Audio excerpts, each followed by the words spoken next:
Bonsoir à tous.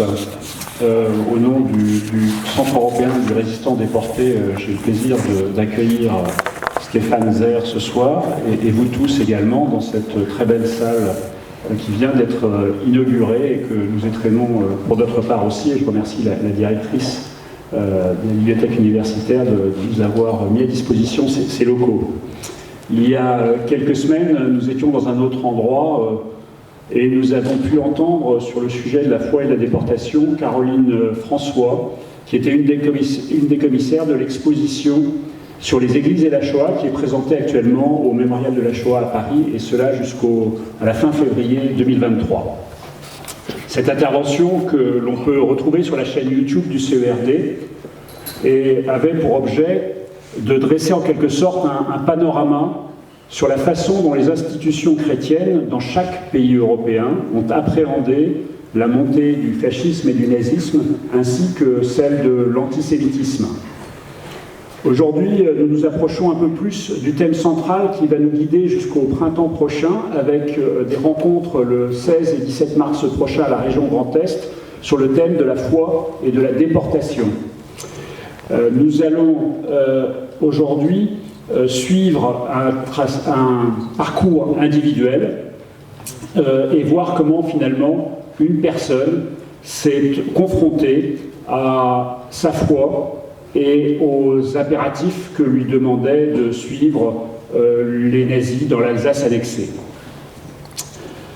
Les camps, la Shoah, l'extermination des tziganes ou des handicapés mentaux nous ont fait expérimenter les profondeurs insoupçonnées du mal. Est-il, face à cela, possible de croire en Dieu, de le célébrer quand l'expérience du mal est devenue si prégnante? Les témoignages des déportés le montrent, les réponses à ce défi sont loin d'être univoques. Au-delà des dogmes, des principes, des croyances préétablies, une telle épreuve ne peut que renvoyer à des questions existentielles sur l'homme. Malgré l'asservissement, la volonté de casser les consciences, certains ont voulu s'opposer à ce totalitarisme par une résistance spirituelle. Un moine franciscain détenu au camp de Natzweiler, interrogé par un compagnon de déportation alors qu'ils étaient devant une potence, ce compagnon lui demandait « À quoi penses-tu » Bonaventure, le nom de ce franciscain, lui répondit « Je prie ». Malgré toute leur puissance, ils ne peuvent pas m'en empêcher, et celui-là ne sera pas parti sans une prière. La façon dont cette foi a été rejetée ou pratiquée nous renvoie, nous croyants, agnostiques, athées, à ce que nous ferions si nous étions confrontés à ces questions qui pourraient peut-être aujourd'hui se reposer sur d'autres modes et aussi à répondre à ces questions sur notre finitude. Avec le parcours de Jean-Paul Kremer, un déporté ménonite originaire de Colmar, nous plongeons ce soir dans le quotidien d'un jeune homme confronté aux exigences de sa foi et à celles que lui impose la mise en place d'une administration nazie dans l'Alsace annexée. Et pour nous présenter ce parcours, cette résistance spirituelle qui l'oppose, nous avons ce soir la chance d'accueillir le pasteur Stéphane Zerr. Il s'est vu confier par Jean-Paul Kremer un manuscrit relatant sa déportation 2 mois avant sa mort, le 21 février 2016. Ce manuscrit, lui, était daté de 2001, c'est-à-dire donc qu'il avait été resté auprès de Jean-Paul Kremer tout un temps avant qu'il ne se décide peut-être à vouloir le transmettre. Pensait-il peut-être que ses derniers jours étaient comptés. Ce document, à noter, revu par Stéphane Zerr, est paru fin 2016 sous le titre de « Le salut ne vient pas d'Hitler », un ménonite déporté à Natzweiler et à Buchenwald. Il a fait l'objet d'une réédition en 2020 et je remercie Stéphane Zerr d'être venu des Cévennes pour nous faire entrer dans l'intimité de ce parcours. Je lui laisse avec grand plaisir la parole. Cette présentation par Stéphane Vert sera enregistrée et vous pourrez la revoir sur la chaîne YouTube du CERD plus tard. Et évidemment, après son intervention, nous nous prêterons au jeu des questions et des réponses. Merci. Merci beaucoup, merci Guillaume Dandelot, merci à tous pour votre présence ce soir. Je remercie aussi toute l'équipe du CERD Struthof pour l'organisation de la conférence de ce soir. Je vois qu'il y a quelques visages amis et aussi des membres de l'Association française d'histoire anabaptiste ménonite que je salue particulièrement ce soir. Et je vous remercie en particulier de me donner l'opportunité de présenter et de défendre ce texte, ce témoignage de Jean-Paul Crémer, qui est un document historique qu'on peut exploiter selon différentes perspectives. On pourrait l'exploiter sous l'angle des résistances alsaciennes au nazisme, sous l'angle en particulier des résistances adolescentes. Mais ce soir, on va se pencher plus particulièrement sur l'intérêt principal de ce texte, qui est la question de lien entre la foi, la forge des convictions et la résistance au nazisme. Puis, dans un deuxième temps, peut-être aborder la manière dont la foi a pu se vivre à l'intérieur des camps pendant le temps de déportation. Et enfin, qu'est-ce que la déportation fait à la foi quand on revient, quand on tente de revenir à la vie normale. Alors, la résistance de Jean-Paul Crémer, on pourrait la définir comme une résistance à la Bartleby. Je ne sais pas si vous connaissez ce personnage, Bartleby le scribe, personnage d'une fameuse nouvelle de Herman Melville. Bartleby est donc un scribe, dans une étude notariée, qui un jour, on ne sait pas pourquoi, commence à opposer un refus systématique à ce qui lui est demandé, en disant cette phrase devenue célèbre « Je préférerais ne pas ». Et il va mettre un bazar incommensurable dans son étude, mais dans la société et dans sa vie. Et on a tiré comme conclusion, comme interprétation de cette nouvelle, la force et le pouvoir de la résistance civile, de la résistance passive contre laquelle viennent se heurter les différents pouvoirs.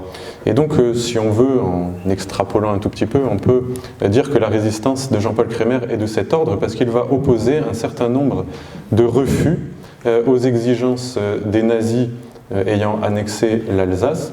En particulier, il commence par refuser l'intégration dans les jeunesses hitlériennes. On sait que à partir de janvier 1942, les jeunesses hitlériennes deviennent obligatoires pour les adolescents. C'est le cas de Jean-Paul Crémer et il refuse dans un premier temps cette intégration. Dans un deuxième temps, il refuse le salut nazi et les chants nationalistes au lycée, ce qui fait qu'il est repéré, dénoncé et renvoyé du lycée Bartholdi, qui est devenu Oberschule-Grunewald, alors là, moi, l'accent, il faut me pardonner, donc qui a été nazifié, germanisé, Oberschule Matthias Grunewald. Donc il est renvoyé, et à partir de là, un troisième refus, il est placé dans un régime du Reich-Arbeitsdienst, donc service obligatoire du travail du Reich, et en août 1942, quand est décrétée l'incorporation de force dans la Wehrmacht, il oppose un nouveau refus lors de la prestation publique du serment de fidélité à Hitler. Donc il faut se représenter quand même un jeune homme de 17 ans qui refuse de manière publique. Donc les compagnies sont rassemblées, les gradés aussi, et il refuse de la prestation du serment. Donc il est emprisonné, torturé pendant plusieurs semaines par la Gestapo et déporté au camp de Natzweiler-Struthof dans un premier temps, où il arrive début décembre 1942, il est transféré ensuite en avril 1943 à Buchenwald. Donc ce qui est assez surprenant, c'est de voir que sa foi va le conduire à subir ce temps de déportation. Et l'ordre de détention de Jean-Paul Crémer signifie qu'il est déporté en raison de son fanatisme religieux. Donc c'est bien le caractère de sa foi qui est notifié par l'administration nazie. Et son père, Émile Kremer, a écrit dans ses mémoires qu'il était convaincu que le salut ne venait pas d'Hitler, mais de Jésus seul. Donc c'est non seulement, c'est quelqu'un qui a une foi personnelle, et puis l'ordre de détention précise aussi qu'il est protestant, mais sans préciser qu'il appartient à cette minorité des Ménonites d'Alsace-Moselle. Donc ce caractère ménonite n'apparaît pas. Alors, il me semble qu'il est important de revenir un peu sur son arrière-plan, sur le contexte dans lequel vont se forger les convictions qui veulent le conduire à la résistance, donc le contexte anabaptiste ménonite français et même plus large. Alors, est-ce que ça parle à tout le monde, les anabaptistes ménonites? Je ne suis pas certain forcément que ce soit une communauté toujours très connue, parfois méconnue. Alors je vais peut-être revenir, je crois on les jetait du pont à Strasbourg, non, au XVIe siècle, je crois qu'il y a des endroits où peut-être ils ont subi quelques avanies ici à Strasbourg, les anabaptistes. Alors je vais peut-être rappeler rapidement ce qu'était le mouvement religieux anabaptiste ménonite. Alors je suis censé avoir un PowerPoint, il faut avoir pitié de moi parce que... Voilà, ça c'est les questions techniques. Voilà. Donc juste un mot sur les racines et le mouvement anabaptiste ménonite auquel appartient Jean-Paul Kremer. Donc le mouvement anabaptiste est né en Suisse dans le sillage des réformes protestantes du XVIe siècle. Dans l'entourage du réformateur Zwingli à Zurich, un certain nombre de personnes souhaitent aller plus loin que les réformes magistérielles, notamment en ce qui concerne le baptême des enfants, et souhaitent réformer cette pratique en baptême des adultes sur profession de foi personnelle. Et ils ont quelques autres revendications, notamment une séparation bien plus affirmée entre le pouvoir temporel et le pouvoir religieux. Ils refusent aussi la prestation de serment et le port des armes. Donc des premiers rebaptêmes d'adultes ont lieu en 1525 en Suisse, et quelques années plus tard, en 1530, il y a une autre zone géographique dans laquelle apparaissent les anabaptistes, c'est dans le nord des Pays-Bas. Des rebaptêmes ont lieu en 1530. Si vous voulez, là vous avez les deux racines européennes du mouvement anabaptiste ménonite qui va être persécuté immédiatement avec une grande violence, produire un certain nombre de martyrs et surtout des migrations. Donc vous avez les ménonites du nord des Pays-Bas qui vont se déplacer vers le nord de l'Allemagne et jusqu'à Danzig, dans la Pologne actuelle. Et de leur côté, les frères suisses vont trouver refuge en Alsace, un peu plus tard en Moselle, dans le pays de Montbéliard et autour de Belfort. Donc ils vont trouver refuge chez des princes favorables qui, en échange de leurs compétences agricoles, en échange aussi de certaines taxes, vont leur accorder des privilèges, et notamment l'exemption du port des armes, et leur permettre de vivre leur foi, leurs convictions, un peu à l'écart du monde, dans des communautés rurales, forestières, suscitant souvent de la méfiance, de l'incompréhension de la part des populations, voire certaines persécutions, mais ils sont restés et ils ont prospéré humblement. Et celui qui les unifie, et c'est pour ça d'où vient le mot ménonite, c'est un anabaptiste des Pays-Bas qui s'appelle Menno Simon et qui au cours du XVIe siècle va unifier ce mouvement qui est un mouvement très fluide, très nébuleux, et lui donner une consistance historique et théologique propre. Alors en 1933, quand Adolf Hitler arrive au pouvoir en Allemagne, les ménonites allemands, qui sont quand même un certain nombre, vont, d'ailleurs comme la plupart des protestants, il y aurait des nuances à apporter, mais accueillir l'avènement d'Hitler comme une chose positive. Il y a des raisons historiques à cela, je vais peut-être juste les mentionner pour que l'on puisse contextualiser, mais pour bien qu'on prenne conscience à quel point la réalité ménonite germanophone est largement pro-hitlérienne en 1933. La principale raison, c'est qu'au cours du XIXe siècle, les ménonites allemands qui ont fui la construction de la nation allemande, et notamment l'avènement de la conscription militaire, ont trouvé refuge et ont trouvé aussi des opportunités économiques en Russie du Sud. La tsarine Catherine II leur a offert des terres et des privilèges pour qu'ils viennent s'occuper de territoires nouvellement conquis. Et donc les ménonites se sont installés en Russie du Sud, ils ont prospéré. Et quand arrive en 1917 la révolution bolchevique, ils sont environ 100 000 dans des colonies très prospères de ce qu'est l'Ukraine actuelle et la Crimée. Les colonies sont détruites par le régime bolchevique, parce que ce sont des koulaks, parce que ce sont des religieux, parce que ce sont des minorités allemandes.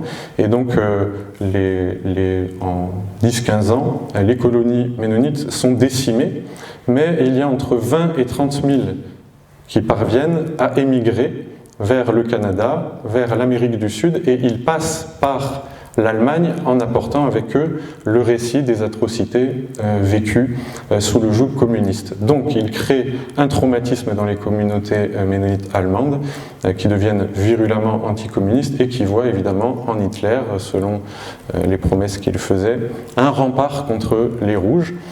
Ça, c'est le premier aspect de leur adhésion, de leur aveuglement vis-à-vis du nazisme. Un deuxième aspect, sur lequel je passe assez rapidement, c'est que la plupart des ménonites allemands, au cours du XIXe siècle, se sont quand même largement enrichis, intégrés, notamment dans les communautés urbaines, et donc ont fait leur l'idéologie, alors de nouveau j'ai un problème de prononciation, mais qu'on dira Volkisch, ou nationaliste allemande tout simplement, et se sont petit à petit imprégnés pour s'associer à la nation allemande en construction.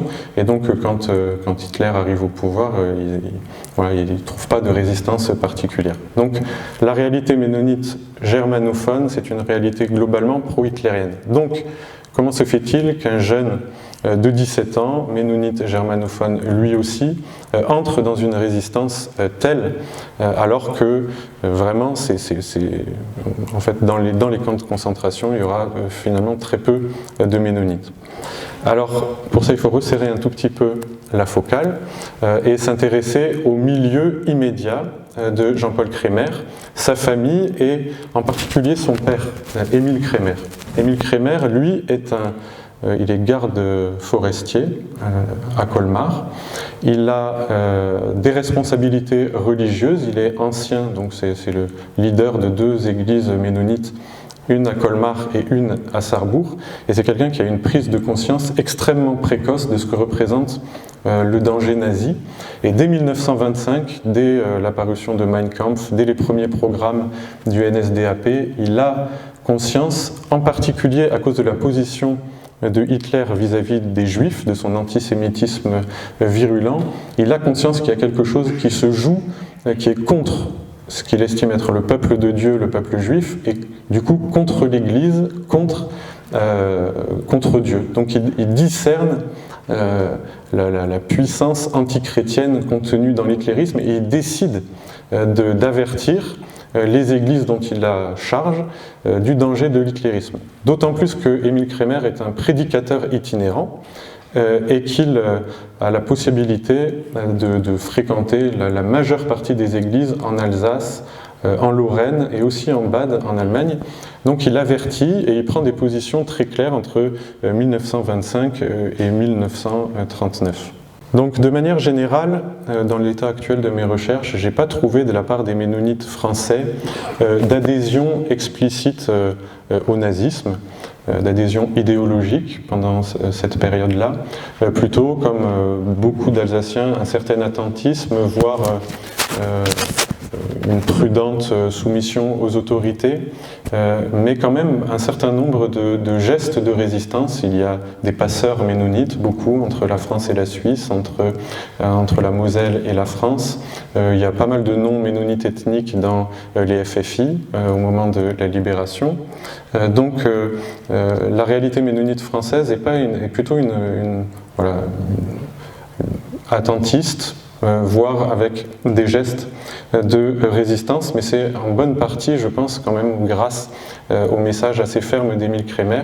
Il y a aussi le fait que les ménonites français se sont quand même aussi intégrés à la nation française, donc ont une certaine réticence vis-à-vis du nazisme et des velléités nationalistes allemandes.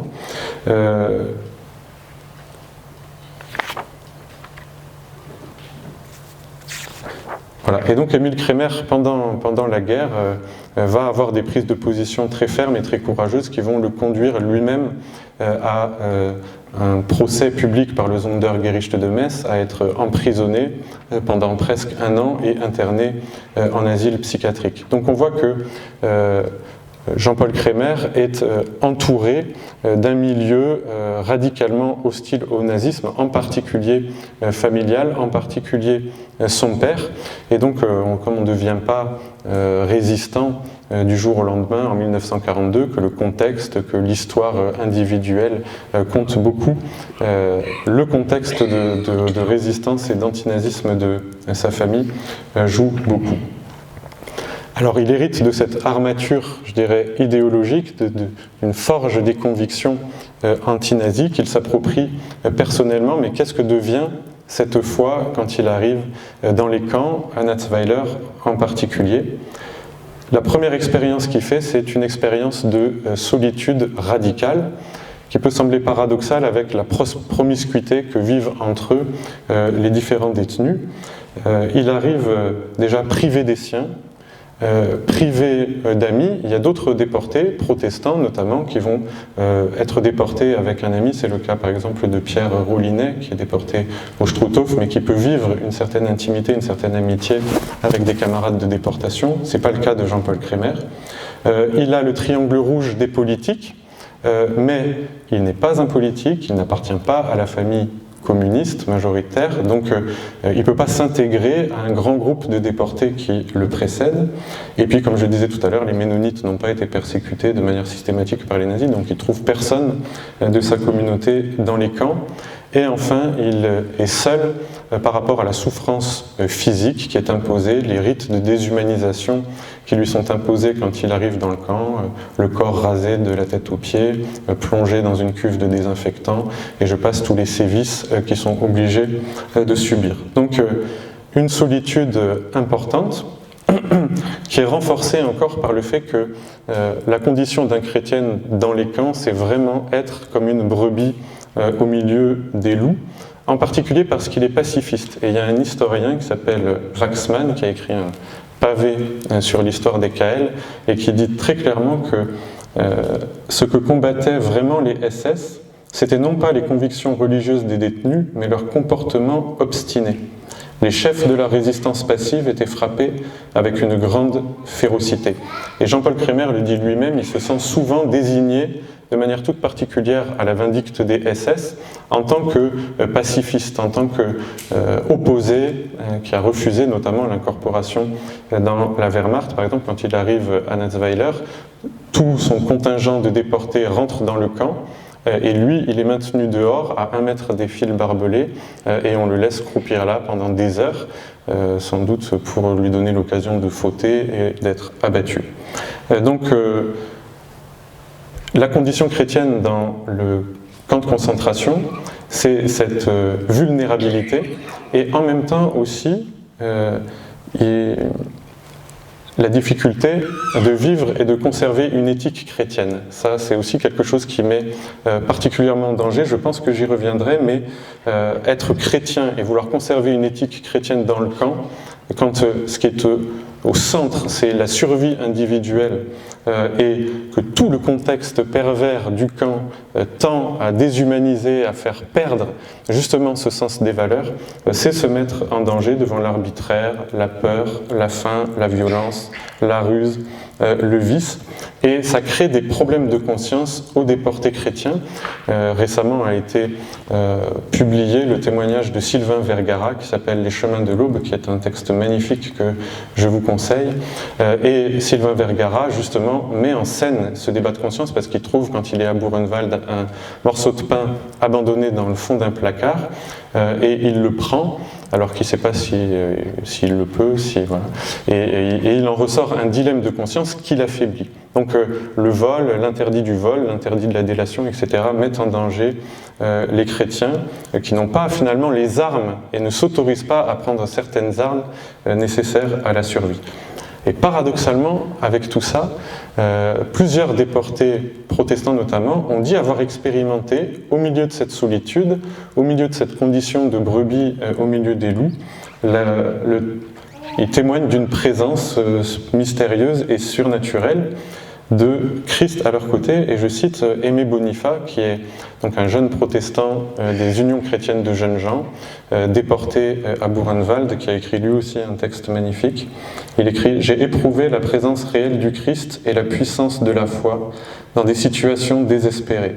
Dans ce dépouillement, une autre force nous a été donnée, le pouvoir de croire que sa grâce est suffisante. » Et Jean-Paul Kremer témoigne d'une expérience similaire dans un petit texte qu'il a publié avant le témoignage « Le salut ne vient pas d'Hitler », et il écrit cela. « Bien sûr, je ne souhaite à personne de devoir passer par de telles expériences, et pourtant, dans un sens, je ne les regrette pas parce que j'ai expérimenté la réalité de Jésus-Christ d'une manière tout à fait tangible. » Donc il y a cette présence mystérieuse dont il témoigne, qui les soutient et qui les accompagne. Alors la foi, elle donne un autre avantage aux déportés, c'est le même historien, Waxman, qui le dit, c'est que la foi permet de donner du sens aux épreuves et à la souffrance traversée quand un certain nombre de déportés sont confrontés à l'absurde et à l'arbitraire de l'univers concentrationnaire qui favorise la démoralisation et la perte de ses repères. Donc le fait d'avoir accès par la foi à un niveau de réalité supérieure qui donne du sens, qui unifie l'expérience, est une force, est un avantage.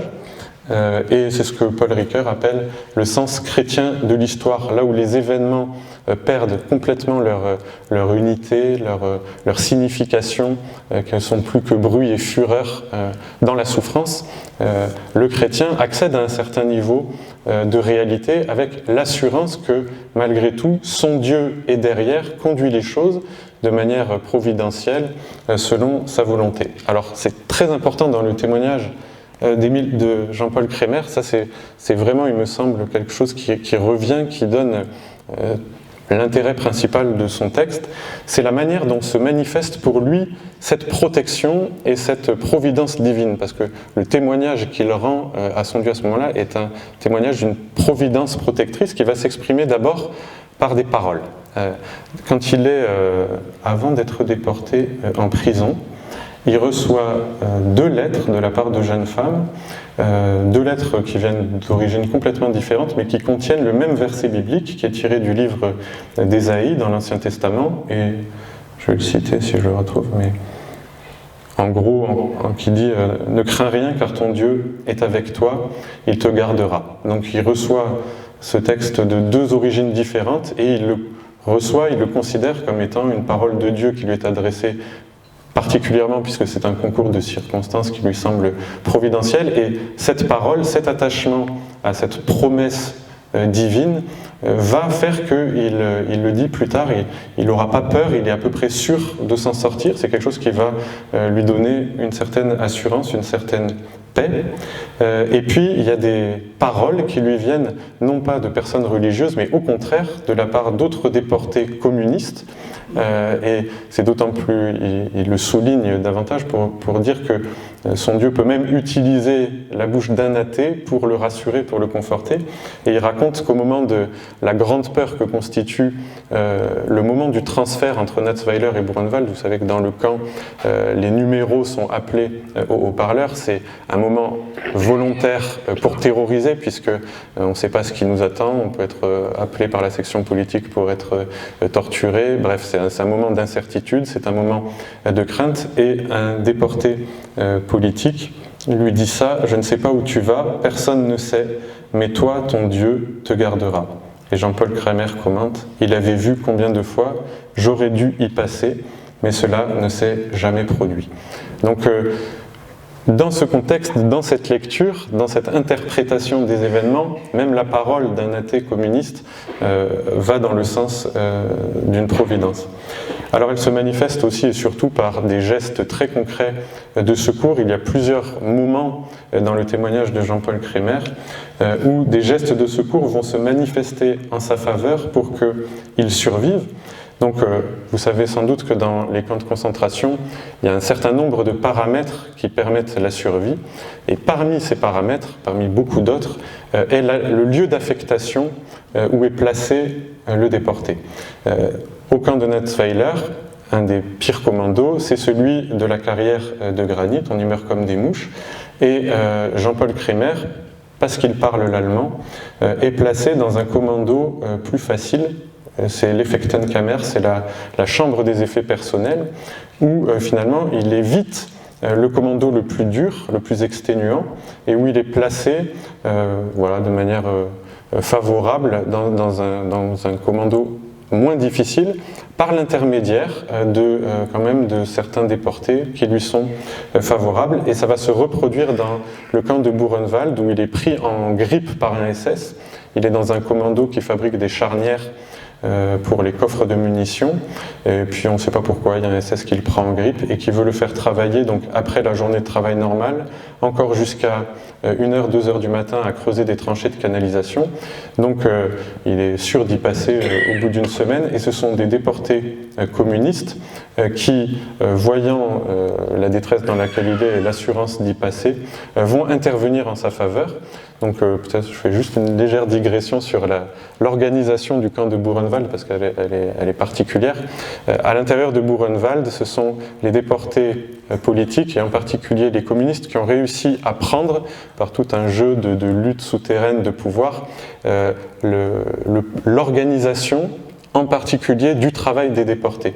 Donc ça permet de créer une sorte de résistance et de barrière entre le gros des déportés et la SS, et donc ils ont une certaine marge de manœuvre pour distribuer le travail. Ils ont une hiérarchie, des gens qu'ils peuvent aider, donc on aide prioritairement les communistes, et puis on aide ensuite les sympathisants éventuels, et puis les socialistes, et puis il y a une sorte de hiérarchie de l'aide qui peut s'exercer dans le camp. Les chrétiens évidemment sont tout en bas, mais Jean-Paul Kremer va avoir quand même la possibilité de bénéficier de cette résistance communiste à Buchenwald, et il va être placé dans un commando plus sécurisé qui est celui s'occupe des chaussures. Voilà, j'ai oublié le mot. Voilà, de cordonnerie. Voilà. Donc, dans ce contexte, la providence de Dieu s'exerce pour lui par l'intermédiaire de gestes et de solidarité. On sait que donc, dans les camps de concentration, c'était la guerre de tous contre tous, mais malgré tout, il n'y avait pas de survie possible sans un certain nombre de gestes de solidarité qui se sont exprimés comme cela, même en transgressant, je dirais, les groupes naturels, et en transgressant, en allant au-delà des communautés de contraintes à l'intérieur des camps.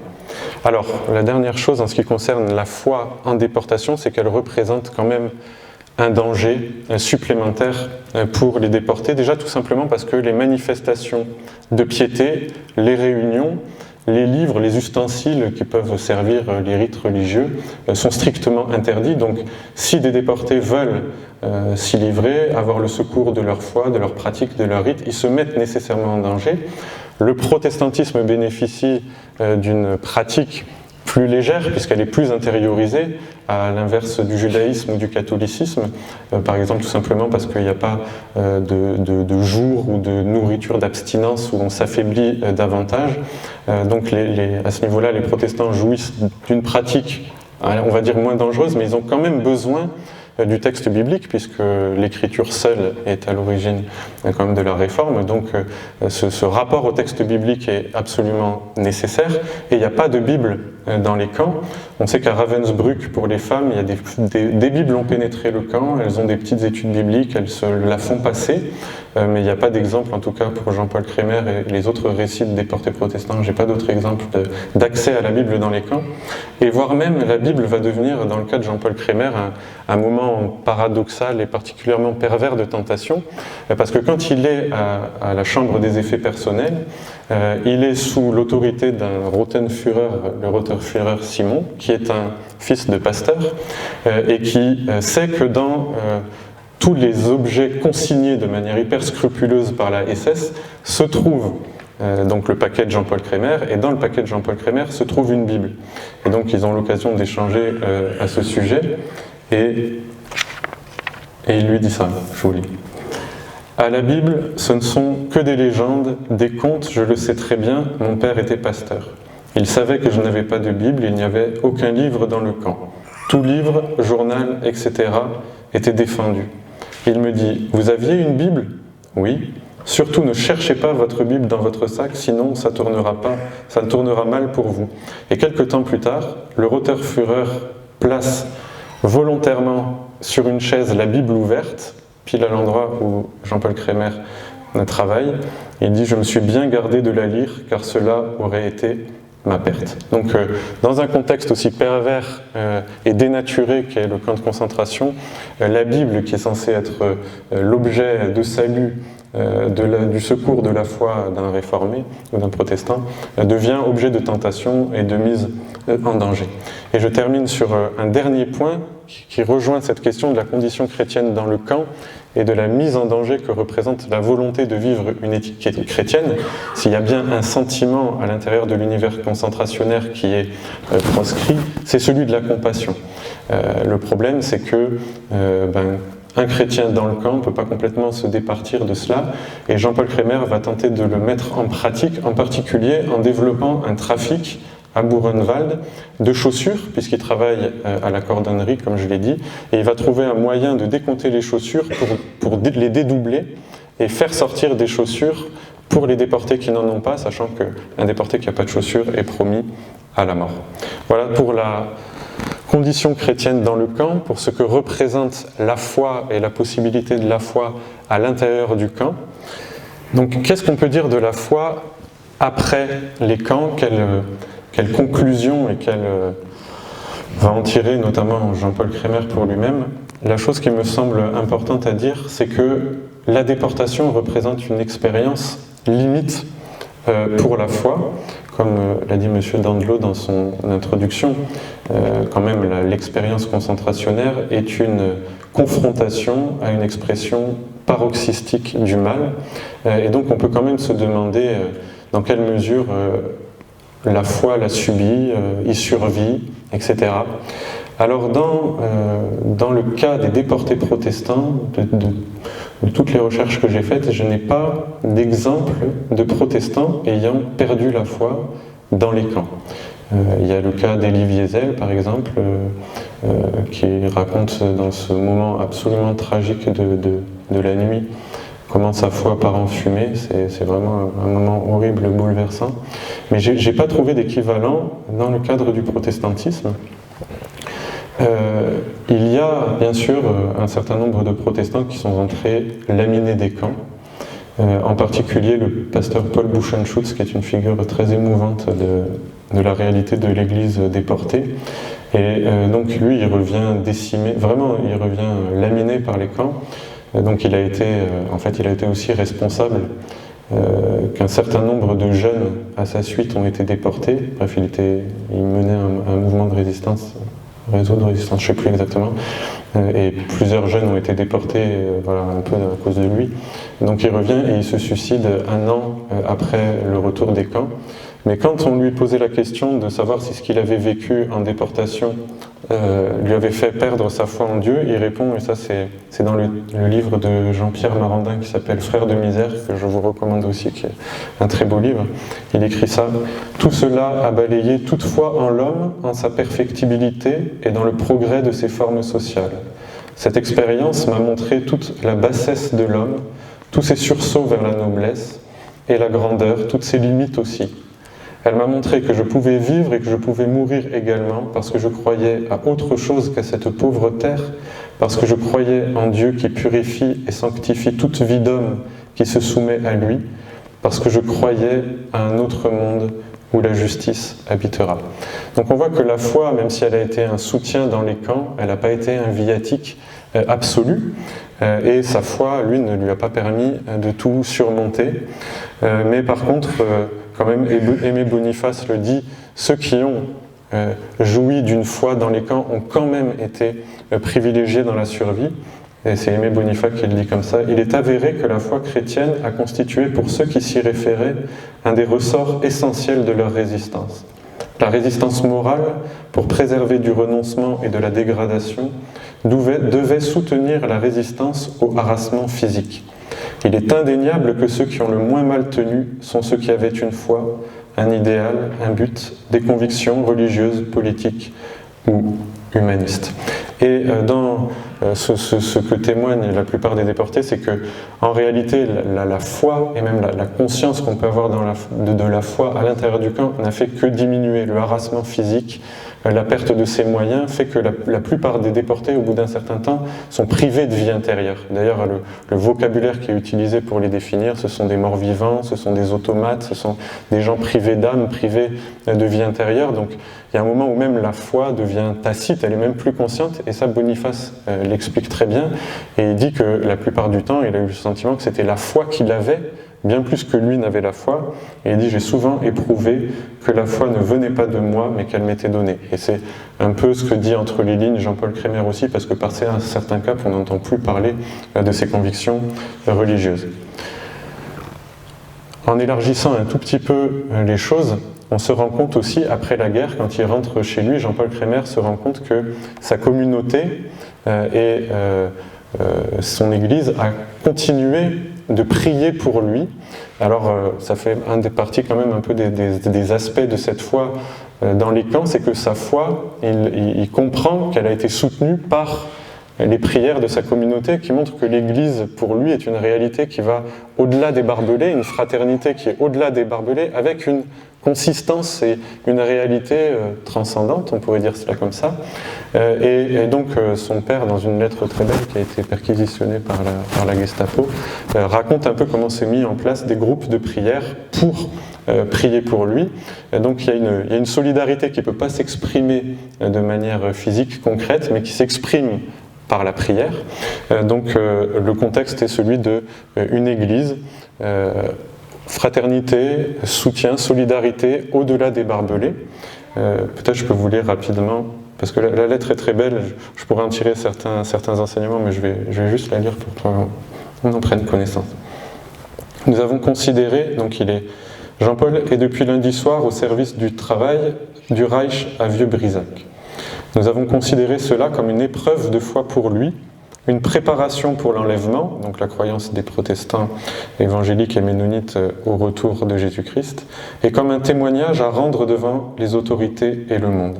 C'est pourquoi il a particulièrement besoin de votre intercession, donc de votre prière, afin qu'il reste ferme dans sa foi en Jésus-Christ, face à toutes les menaces et ruses, et qu'il puisse être un témoignage auprès de ses camarades et de ses supérieurs. Donc ça, c'est juste avant la déportation. Il rencontrera des grandes difficultés en raison de sa prise de position, qui ne lui permet ni de prêter serment, ni de saluer chaque jour le drapeau, ou de dire le salut nazi. Il est avec un autre de Münster, seul parmi 200 Allemands qui ont tous 19 ans, alors qu'il en a 17.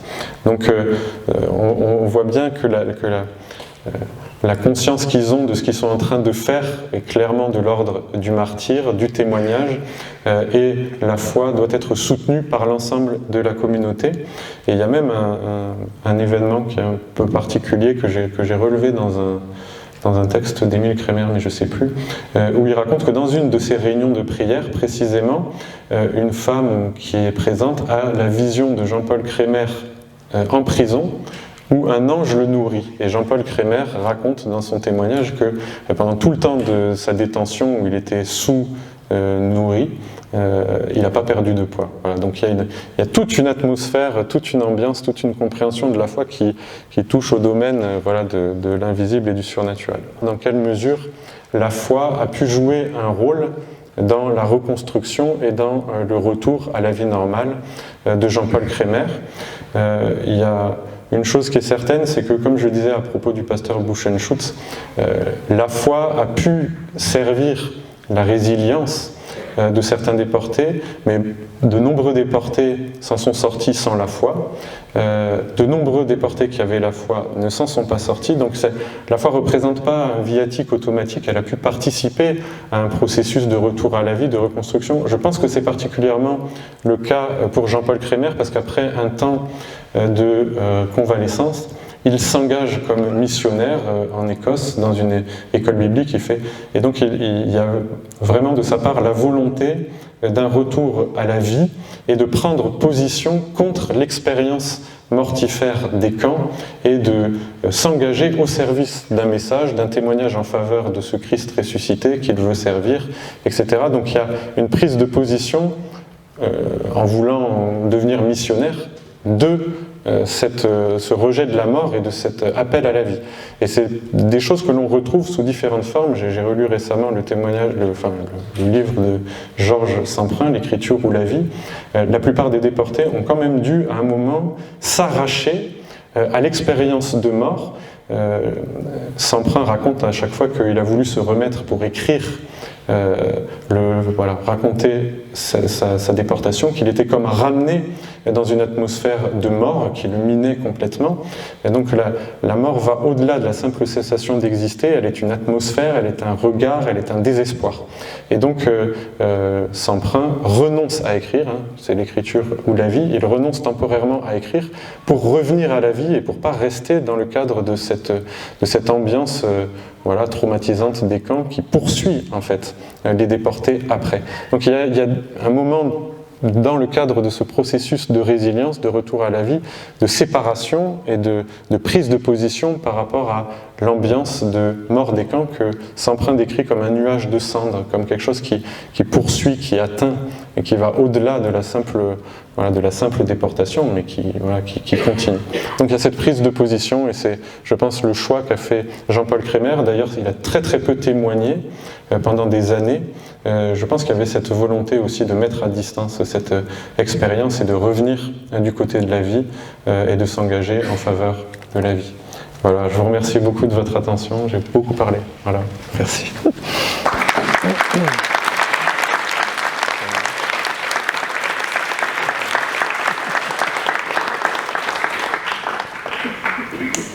Alors, maintenant, nous allons pouvoir passer après cette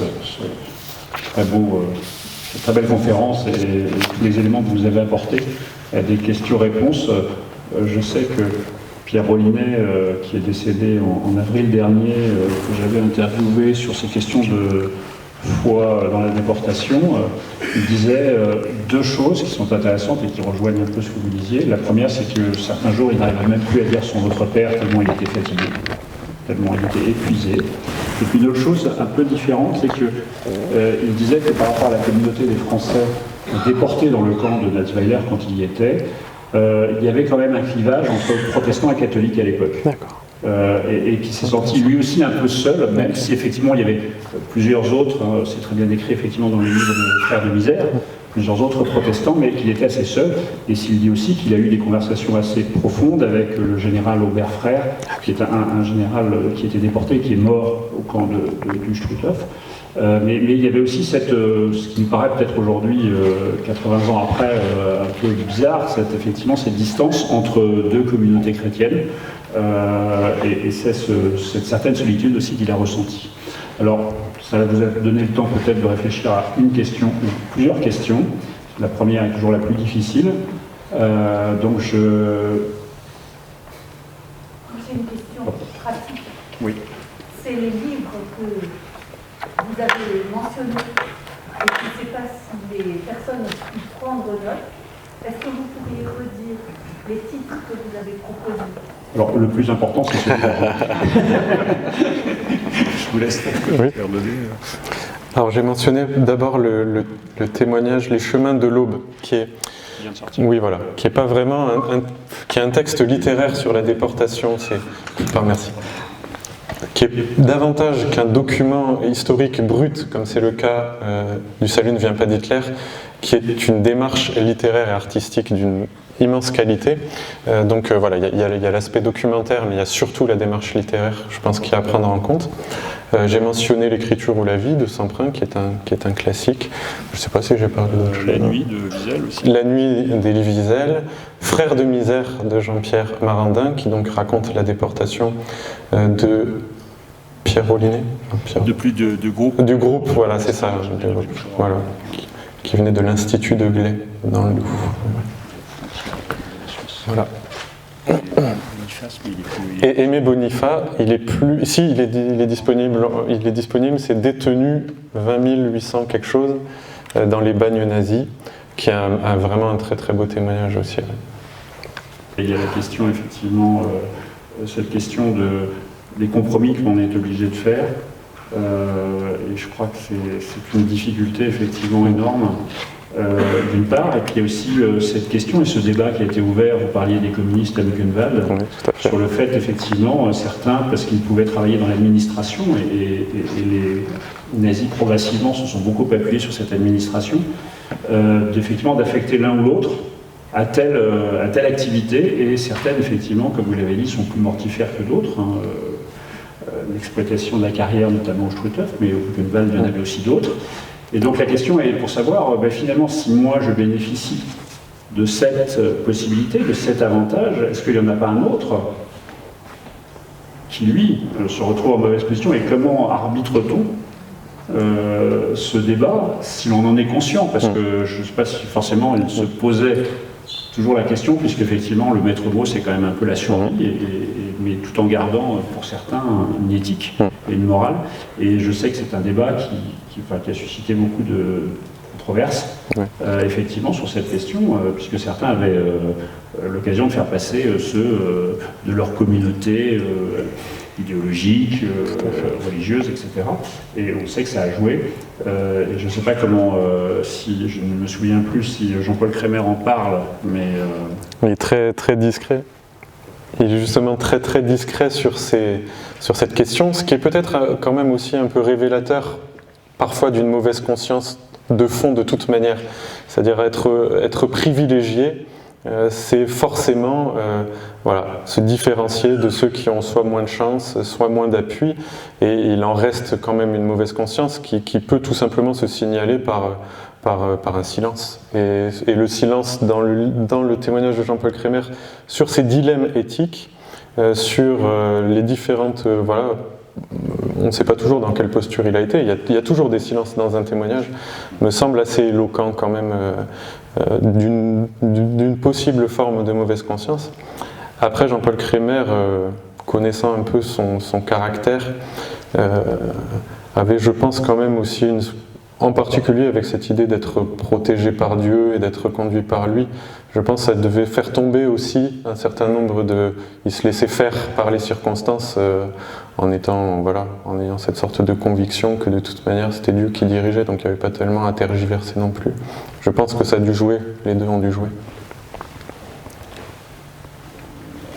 Pour aussi aller sur le silence, vous avez dit que vous n'aviez pas trouvé d'exemples de protestants qui avaient peut-être renoncé à leur foi au travers de cette expérience, ou durant cette expérience. On s'aperçoit aussi dans les témoignages qu'il y a plus de témoignages que je vais qualifier de positifs, c'est-à-dire de continuité dans la foi, que de témoignages en disant qu'on a abandonné ses convictions, etc., etc. Et là aussi, je pense que ça joue beaucoup dans les témoignages. C'est bien possible, oui. Bien possible. Monsieur. Est-ce que le conférencier pourrait dire un mot sur la difficulté pour Jean-Paul Crémer après la guerre, parce que à cause de son statut qui n'était pas très... Voilà, enfin, est-ce que ce serait intéressant? Oui, tout à fait. Le contexte français après la guerre. Tout à fait. Alors Jean-Paul Crémer, quand après la guerre, un temps de convalescence, comme je l'ai dit, va se former en Écosse pour devenir missionnaire. Il revient en France et là, il va subir quand même en particulier des préjugés anti-alsaciens assez forts, puisqu'il est dans le centre de la France à l'époque. Et il est suivi par un médecin qui est un médecin, non, c'est pas un médecin militaire, qui a de très très forts préjugés anti-alsaciens, qui considère que les Alsaciens sont tous des collabos, et qui donc va négliger le suivi médical. Mais c'est vraiment un exemple assez typique et concret de la double peine des déportés au retour, c'est-à-dire d'une part avoir souffert ce qu'ils ont souffert, et puis les incompréhensions, les malentendus, la mauvaise foi, etc. Et donc le médecin ne lui diagnostique pas un cancer par mépris de sa position, refusant de le considérer comme un véritable déporté, mais plutôt comme un prisonnier allemand, enfin un prisonnier en Allemagne, etc. Donc négligence volontaire suite à des préjugés anti-alsaciens, et donc il est confronté voilà, à cette mauvaise volonté du médecin qui ne lui diagnostique pas un cancer. Donc voilà, c'est un exemple parmi d'autres de ce qu'ont pu subir parfois quand même les déportés à leur retour. Je ne sais pas si c'était un peu de cet ordre que vous vouliez qu'on parle, mais je pense qu'il y aurait d'autres éléments liés à son retour, de la crainte dès qu'il entend parler allemand, etc. Après, c'est tout le monde du traumatisme post-déportation.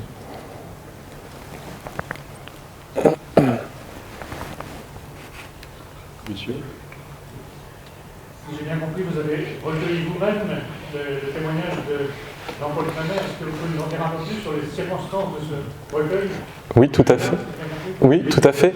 Alors, Jean-Paul Kremer, comme on l'a dit tout à l'heure, a mis par écrit son témoignage je pense dans les années 2010, donc tardivement. Moi, j'ai fait sa connaissance. Alors, il était une connaissance de ma famille de très longue date. Moi, je ne l'avais jamais rencontré personnellement. Et puis, en commençant à travailler sur l'histoire des Ménonites et sur l'histoire de mon église en particulier, j'ai eu à cœur d'aller le rencontrer, de l'interroger, etc. Donc, dans ce contexte-là, dans un interview, on a sympathisé, et il m'a dit qu'il avait rédigé son témoignage, mais qu'il n'en avait jamais rien fait.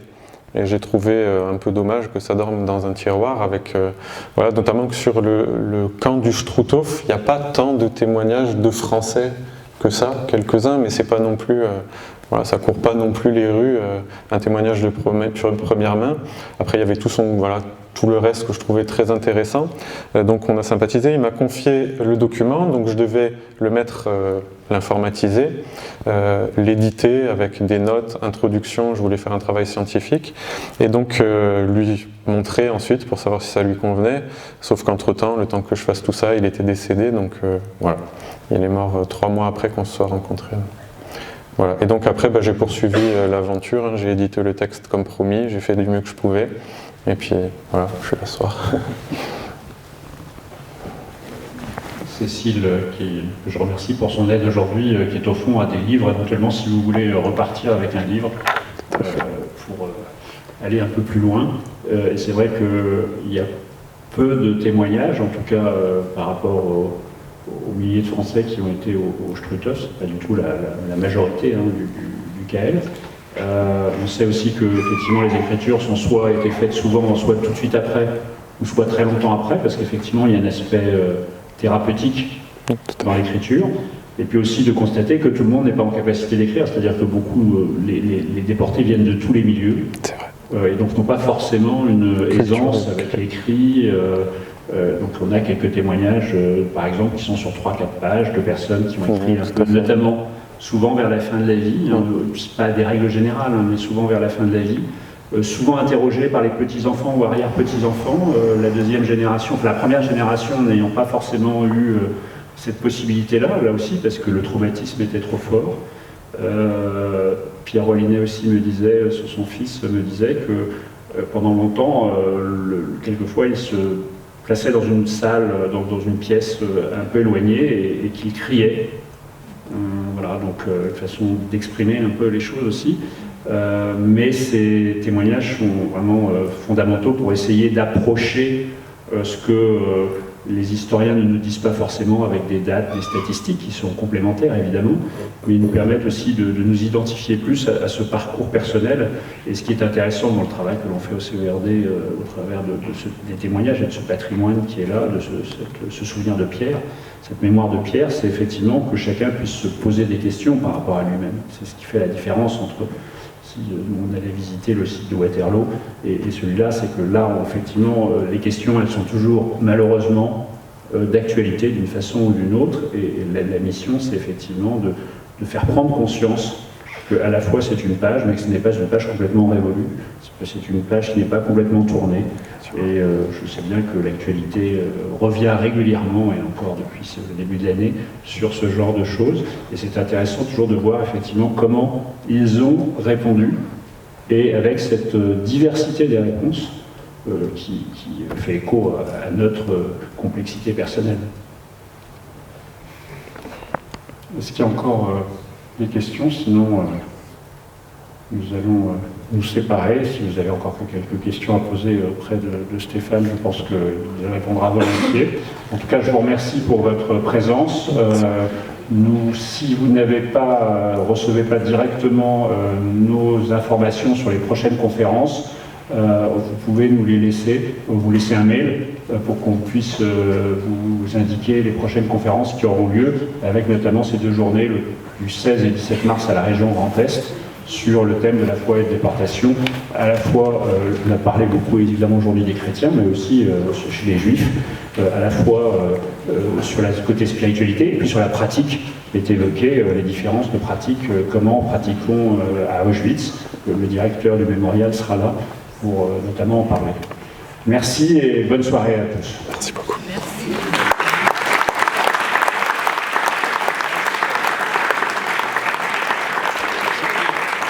Merci à vous. Merci beaucoup.